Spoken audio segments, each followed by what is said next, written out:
Hey, geography! Good to see you guys. It is our final week of instruction. I cannot believe it. May 4th through May 8th, that's this week, and once it hits May 8th, we've been told as teachers to stop any new content because the following week's going to be finals, and the week after that's book return and the final day of school. So we are very close to being done with everything. Mind-blowing. But we do have a little bit left to cover, so we're going to go through that today. We're on chapter 12. Just make sure that you finish reading the chapter this week if you haven't already. And we're going to be locating the Balkan Peninsula and the Dinaric Alps. Locating the countries of the Western Balkans and the Eastern Balkans. And explain the differences between the Serbs, Croats, and the Slovenes. And kicking into this first map here. There we go. Okay. You can see here we've been talking about, this is the Balkan Peninsula, right? And you have this general area of Eastern Europe up here. And we've talked about already the Baltic states, which you can't see on this map, but in the Baltic region, Poland, Latvia, Lithuania, Estonia. And we talked about the Carpathian region, right?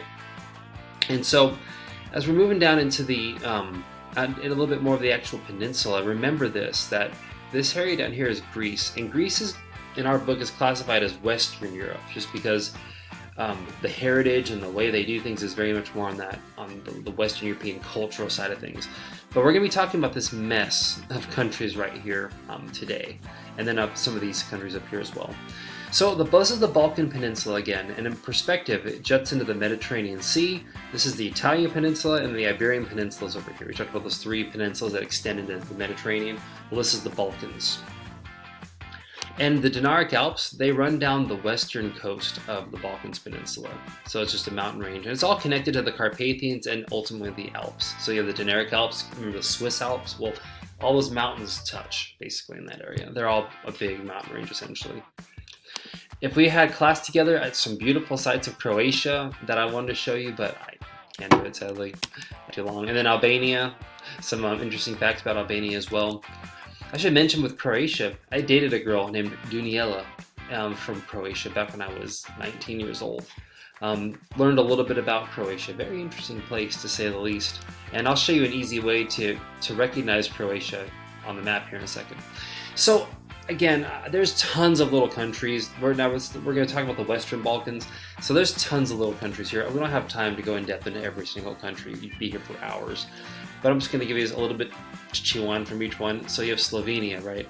And Slovenia is known, its Karst region is known for its sinkholes and its limestone caves.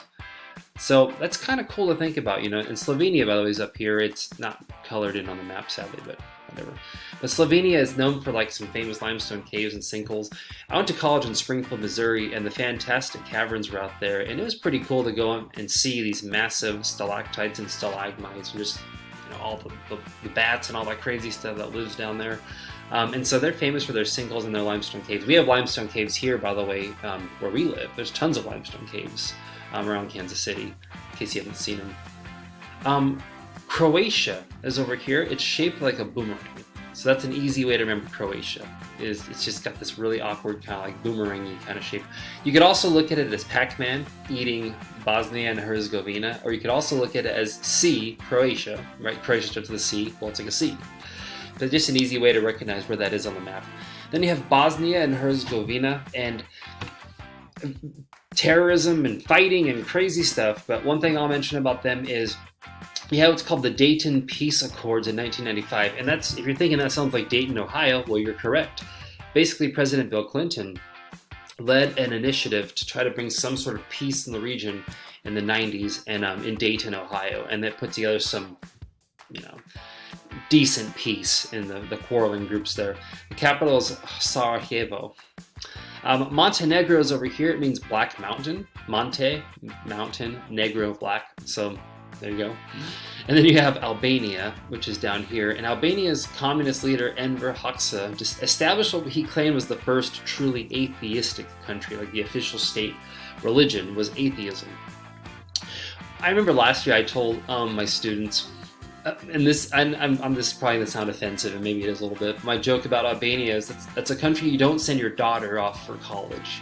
Have you ever seen the movie Taken with Liam Neeson? A lot of it deals with the Albanian human trafficking and stuff, and you guys are just not a very stable, safe area. And Albania is kind of the center of it in that movie, if I remember correctly. So some other geographic characteristics of the Western Balkans. Again, those are the countries there, like just a big spread of small countries. The Dinaric Alps run down the side here, and I'm going to go back to this map now. Up here for a second. You can see where the Alps run down the side here, right, of the peninsula. And so it's going to run through a lot of those countries there. So the Dinaric Alps run along western coast, Slovenia, Croatia, Bosnia and Herzegovina, and Montenegro, and they end in Albania. So just all down the side there, you have mountains running through. A fancy term that you'll see in a lot of political books and history books is Balkanization. And basically that talks about the tendency of such diverse territory to break up into small hostile units. Imagine if you had like a group of students, for example, who had a hard time getting along, and they have a tendency to break into small groups of 3 and 4 and fight each other. That's kind of Balkanization. And I found this funny picture. Welcome to the Balkans, where nobody likes each other, but everyone hates the Turks. And there's a lot of history there, which we'll talk about in world history. But basically, Turks, they were the Ottoman Turks. You know, you probably heard that before. But the Turks were basically, the Turkish peoples were the ones who became Muslims and very aggressive and started to spread and conquer a lot of countries. And they made their way up through Turkey, Turkey again, that's where it comes from, to up north of there and up even into the Balkans area. So there's been a constant hatred for the Turks, and so it's kind of a funny political joke. Okay, you have Serbs, Croats, and Slovenes. These are different people groups there, and we're just going to mention a few quick things. The Serbs, they follow the Byzantine culture, and again, I wish we'd had world history already, but Byzantine refers to when the Roman Empire split into the West and the East. The Eastern Roman Empire is centered in modern-day Turkey, centered in the modern-day city of Istanbul, and it has a very distinct culture with its arts and its customs. It comes from the Western Roman Empire centered in Rome, but definitely some distinct differences. But the Serbs have that culture, and they follow Eastern Orthodoxy in their religion. So we talked about Roman Catholicism and Eastern Orthodoxy. Serbs tend to be Orthodox. Croats have a Western culture to them. So again, more like think about Rome, Italy, and Western Europe. They have more of that culture, yet they're and they're also Roman Catholic as well. The Slovenes, same thing, but Western culture, and they're Roman Catholic. A side note, when we're mentioning these groups of people in this area of the world, is the Gypsies are one of the largest ethnic minorities in Europe. And you've probably heard, you may have heard of the Gypsies before, but basically they're like traveling people, and they're portrayed as very mysterious people. You watch a lot of movies, there's like a traveling gypsy cart where they'll tell your future, or think of a crystal ball or tricks or something like that. But Gypsies tend to be somewhat nomadic in the sense that they travel around and don't really situate themselves permanently. The Gypsies are from North India, but they were thought to be mistaken. They were thought to be Egyptian mistakenly, and people call them Gyps. Think like Gypsy is kind of Gypsy tends to be sort of an Egyptian sounding term, right? So they were thought to be Egyptians. They call them Gypsy, Gypsy, right? Wandering people. In fact, the word gyp comes from their name. So if anybody ever gets ripped off, they say, "Oh, I was gypped." The joke is that it comes from gypsy, because gypsies were not trusted by people. To this day, they're not very trusted. People think that they're going to swindle them with their money and whatnot. So that's where gyp comes from, is gypsy. Okay, moving on. The next thing we're going to talk about is the Eastern Balkans, the main geographic characteristics of the Eastern Balkans, the 3 historic regions of Romania, and we're going to contrast a little bit of Eastern Orthodoxy and Roman Catholicism and Protestantism. Ignore the homework there. Okay, so here you have, so we just talked about the Western Balkans, this whole area over here, right? And like the mountains running through. Now we're going to talk about the Eastern Balkans. So you have Macedonia, and you have, which is right here, right? You see that? And then you have Serbia. Now, which is right above it, sorry. And you can see that the capitals you have, where did it go on? Oh, Macedonia, and Serbia, sorry. I messed myself up. Okay, so Macedonia, Skopje is the capital, and Belgrade is the capital of Serbia. So again, just so you can kind of put some names to the map here and have an idea of what the Eastern Balkans looks like. These are some prominent countries there. You have Kosovo right here, and Pristina is the capital. You have Bulgaria over here, Sofia is the capital, and you have Romania up here, and Bucharest is the capital. So again, this is the Eastern Balkans here. So again, Serbia, Kosovo, Macedonia, Bulgaria, and Romania. And interesting it is. A little bit of the the geographic features of the Eastern Balkans. You see, it's very mountainy. Here's the Balkans; it's extremely mountainy. Again, the Dinaric Alps running down the side, but you notice that there's intermittent plains up here, right? Like there's a few plainy areas, and that's where you're going to have a lot of your arid land. That's again a foundational term. Arid means land that can be cultivated, right? You can grow stuff with it. So you have some intermittent or like spread out and separated plains in this area over here in the Eastern Balkans. How about Romania? We're going to center on them for a quick second. Unlike the Catholic nations of the Carpathians, Romania is primarily Orthodox in their religion, and Romania means land of the Romans, so it's a pretty easy way to remember what it is. And these are the three main regions of Romania. Let's talk about these for a second. So Transylvania, the Transylvanian Alps, you think of gloomy castles and mountainy terrain, and that's correct. When you hear Transylvania, you might be thinking of like vampires and scary stuff, and it's true that you do have a lot of folklore around this area of Romania. We're thinking like scary movies and castles and all that. A lot of it really is based on Transylvania. Moldavia contains a large plain, and so again, good arid land for growing stuff, so it's just good to be aware of that. And then you have Wallachia, and this contains the Iron Gate. And basically it's a break, and you can see it right here. Here's the Danube River, and there's a break in the mountains that the river flows through. And again, that's important stuff to know because we're going to, especially back before we had airplanes and all the infrastructure we have today, that if you're going to try to travel through the mountains, you need to find a little break in them to get through. And the Danube River, there's that break here, and so it's called the Iron Gates. And it's actually really cool if you look at some pictures of it. It looks pretty austere, but pretty majestic too. You can take a look at it. I should mention, like when you study American history, we'll get to American history soon too, the Cumberland Gap in Kentucky, that was an important break in the Appalachians for our forefathers. When they were trying to head westward, they needed places to break through the mountains, and the Cumberland Pass became one of those places. But anyways, that's the Iron Gate here. It's a break in the mountains so that people could break through and check out other parts of the country. So I just thought this was kind of funny. Wahahaha. You can see here Transylvania again, like the castles you imagine from horror movies and all that stuff. Yeah, Transylvania is your place. If you like that stuff, go hang out there for a week. Okay, we've talked about this before, so I'm not going to spend a lot of time on this, but I'll just say one thing. Roman Catholicism, again, when they talk about, there's so much we could talk about with these three. These are the three main branches of our faith.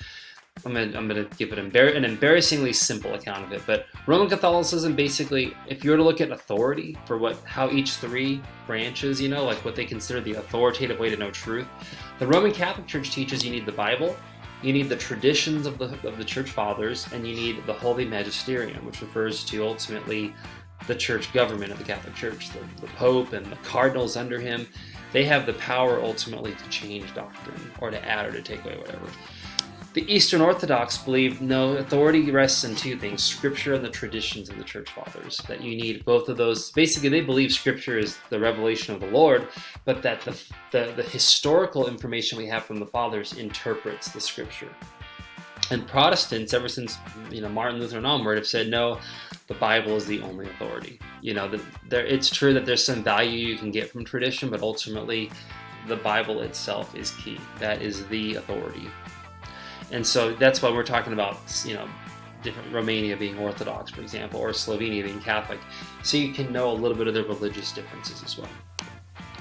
There was the Chernobyl explosion in 1986 was a huge global event, and what happened was it was a nuclear power plant blew up and caused all sorts of problems. I'm going to have you guys actually do your own work on that, though, in the book. Normally we watch this video. This video is actually really good because it shows some of the science behind what happened, or what we think happened anyway. But again, I'm not going to play it through the slideshow, but fascinating stuff. Okay, and then last thing, we're going to talk about the Eastern Plains, and we're going to talk about the characteristics of them and the CIS, what that is. And before I get there, though, and I should have probably opened with this, remember, as Eastern Europe, we talked about there's 5 sub-regions. Let me scroll back up for a second, just so I can go to a better map, so we can talk about those sub-regions. Okay, so we talked about the Baltic region over here, right? So that's region 1. And we talked about the Carpathians, right? And it's kind of hard to see, sorry, you can't really see these, but the Carpathian Mountains in this general area, right, over here. And then you have here the Western Balkans, which we just talked about, and then the Eastern Balkans over here. And so now we're going to talk about the Eastern Plains, which is up in this area over here. This is where we're going to finish off. That's the 5th sub-region of Eastern Europe. Sorry, I should have probably pulled that up earlier. Okay, here we are. Okay, so the Eastern Plains is the area I just pointed out, but I wanted to focus a little bit more on the CIS. So it stands for the Commonwealth of Independent States. So again, we don't know the history yet, but the Soviet Union broke up in 91, and the Soviet Union basically refers to Russia. Russia became this really powerful communist state. And I think we've talked about communism a little bit earlier in the year, but they became very powerful after World War II. They competed with the United States. They were like the two really powerful nations that went at it. And so what ends up happening though is Russia began to fail. Communism wasn't working, and finally in 1991 the Soviet Union collapsed. And then what happened is they created what's called the Commonwealth of Independent States. So there was some independence given to each state that was a part of the Union, but they wanted to still cooperate. And of course Russia would still be sort of the de facto leader in the whole thing. Russia called the CIS the near abroad, meaning that they're near to us in our culture and our trade, but they're abroad. They're spread out. Many of the nations, though, that have been in the CIS are becoming independent of Russian aid. They're becoming their own nations and losing that influence, and that's happening more and more. Here's the member states of the CIS. You have Armenia, Azerbaijan, Belarus, Kazakhstan, Kyrgyzstan, Moldova, Russia, Tajikistan, Uzbekistan, and none of the Baltic states are mentioned there, though. What's been happening, though, is so they've been trying to cooperate, have their own sort of agreements with economic trade and aid money, and even enforcing certain laws together, but kind of like the UN, but not as much so. But what's happening recently, though, is that the UN has been, I'm at the EU, the European Union. The European Union has actually been reaching out, though, to the CIS and wanting to have more partnerships so they can discuss things and have better trade with each other, and even maybe try to influence human rights. The CIS, this area is not exactly known for having a stellar record on human rights. They've been known, for example, to take political dissidents and throw them in prison for indefinite periods of time, meaning you question the wrong people, you're going to go to life in prison and never have a chance getting out. And of course, there's plenty of other human rights issues, but what's happening is the European Union is trying to influence these former Soviet states here in the green and say, hey, if you guys want to work with us, you can make money because we're pretty prosperous over here in Western Europe. You can make money, and I'll tell you what, we'll even help you guys get situated with your human rights so that the everyday person can have a little bit more say and not be totally held under the thumb of the government. So that's a very fascinating partnership that's been happening for the past few years, as the European Union has been working with these former Soviet states, creating what's called the Eastern Partnership. Okay, looking at some of these Eastern Plain countries, now we got that third point out of the way. You have Moldova, Ukraine, and Belarus. I just like saying that, sorry. Moldova, you can see up here, the capital is Chisinau. You have Ukraine. It's the most important industrial and agricultural center in the CIS, and it's the largest country on the continent of Europe. It's a very big country. So Ukraine being over here, sorry, yeah, I was like, where's it on the map? Yeah, it's up here. So it's a pretty big country. And then Belarus means White Russia. And White Russia, the capital is Minsk, and the city is also headquarters of the CIS. I don't know if you guys remember last year, Philip, but Philip was actually from Belarus, and he was telling me that they were the only country in the CIS that still has the functioning KGB. And the KGB was like the Russian police force, and so Belarus actually still has that hardcore police force enforcing laws and whatnot. So pretty interesting stuff there. Again, we talked about the European plain, the Great European Plain, and here's another picture of that. It's just a lot of good area for cultivating crops, and you can see it runs through a lot of what we're talking about. I did want to mention Crimea. So here's a better picture of Ukraine. Sorry, it was on the other map, but Crimea. Now, what is Crimea? So the Crimean Peninsula is down here, right? It is attached to Ukraine. Again, it's not an island, it's a peninsula, kind of like the Peloponnesus. It almost looks like an island, but it's actually attached, so it's a peninsula. But it juts into the Black Sea. And Crimea has had an interesting history just because Russia really likes it. It's called the Russian Riviera. It's a really fancy place where Russian rich people go to vacation and have a good time. And Russia, it's a really complicated political mess over there because basically Russia really wants control of Crimea. because it's one of the few ports that Russia has access to that doesn't freeze over. Again, we talked about this before, but Russia is so far up north that a lot of the oceany areas around it freeze, and they have to use massive icebreakers to get any boats out, and those icebreakers aren't even good enough for some of their ports. So in other words, there's a good portion of the year where they can't use their shipping ports. So they need access to these better ports that don't freeze, and this is an example of a good one. So Crimea, to this day, they have Sevastopol. It's a Russian naval base, and even though Crimea is, so Ukraine is kind of this confusing state. Is it independent? Is it Russian ruled? There's a lot of debates that have been going on about that for a long time. But as it is, though, Russia does have a naval base there on Crimea. Okay, that was a really quick hodgepodge lesson, I know, going through Eastern Europe. I'm trying to pack in a lot of information into such a short period of time, and I don't want to bore you guys to death by talking about every single country forever. But I hope you could kind of catch, looking at the Balkans, again, very mountainy, intermittent plains in there, and you have a lot of Orthodoxy and Roman Catholicism, and in the end, you have a lot of Russian influence, especially the further east you go in the Eastern European area. So that's it for the chapter. That's chapter 12 in a nutshell. And so what we're going to do this week is I want you guys to, we already watched the lecture, so kudos to you, but participate in the discussion, leave an initial post and 2 replies to your classmates. Watch CNN 10 every day. Leave a comment. I should mention, by the way, this is the final week of CNN 10 viewing. So when you get to the end of it, you watch Friday's recap with that emotional music. Keep in mind, that's the last CNN 10 you're required to watch. So I'm not going to make you watch it during finals week. You can, but I'm not going to make you. So this will be your last week of required viewing for CNN 10. I'm going to give you guys a worksheet on Chernobyl. It's on the nuclear power plant explosion. I think it's a really well done activity from the book, so you'll be doing that. And then lastly is you're going to be, what is this on here? I have no idea what 1E is doing there. That's very weird. Anyways, but you're going to begin studying for the final, and let me give you a quick heads up on that. So for finals week, the schedule will be sent to you, but basically every class has its own day. As social studies, my day is Wednesday, and basically you have that day to do my final. You don't get to do the whole, I'm going to give you a week to do it. I can't do that. It's just, this is a rule from the top down here. You guys have one 24-hour period to do my test. So I'm going to give you a study guide. Just make sure you study that in advance so that you're ready to go and knock it out quickly when that day comes. So that's what this week looks like, though. So again, do these things and just begin studying for your final. And I'm going to give you guys a final little sum up video for I'm going to give everybody. But for now, guys, I hope this makes sense. Let me know if you have questions. And I love you and have a great day. See ya.